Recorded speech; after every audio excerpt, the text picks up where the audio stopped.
Il arpentait les trottoirs de New York tel un caméléon. Baron de la drogue un jour, marchand d'armes le lendemain. Pendant 20 ans, l'agent spécial franco-américain Mark Ruskin a infiltré les plus grands groupes criminels des États-Unis. C'est juste ici, on était dans notre voiture d'infiltré.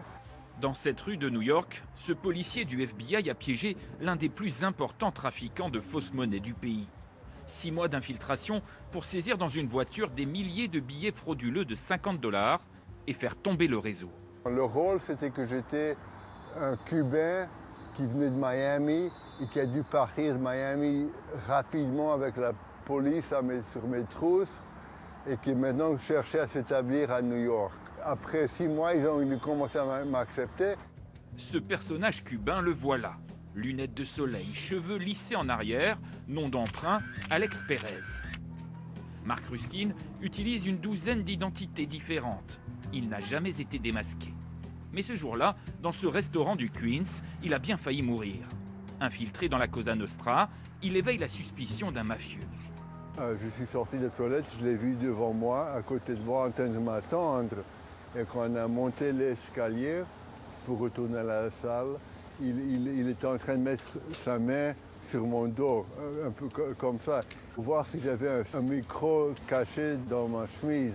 Ça, c'était des assassins. Ils pouvaient tuer et boire un verre de vin et rigoler 5 minutes plus tard. Lors de ses opérations à New York, l'agent du FBI rentrait toujours chez lui avec beaucoup de précautions. Changeant brusquement de direction ou de vitesse sur l'autoroute, s'arrêtant au feu rouge, puis repartant aussitôt pour semer d'éventuels poursuivants. Changer de costume, c'est plutôt dans le cinéma. Et on entre dans la salle de bain et on sort de la salle de bain avec un autre costume. L'objet, c'est plutôt de perdre la personne ou les personnes qui sont en train de te suivre. Né à Paris d'une mère française, Ruskin a passé 27 ans au FBI. Retraité du service depuis 2012, décoré à maintes reprises, il est aujourd'hui marié et père de famille. Aux États-Unis, il a publié ses mémoires où il raconte ses opérations. Pour lui, rien ne remplacera jamais l'infiltration.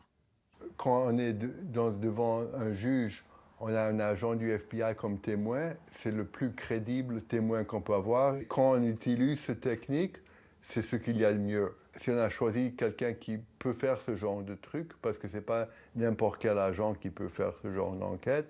Le FBI recrute chaque année 600 nouveaux policiers, mais peu deviendront agents infiltrés permanents. À New York, ville de 8 millions d'habitants, seule une petite poignée travaille actuellement sous une fausse identité.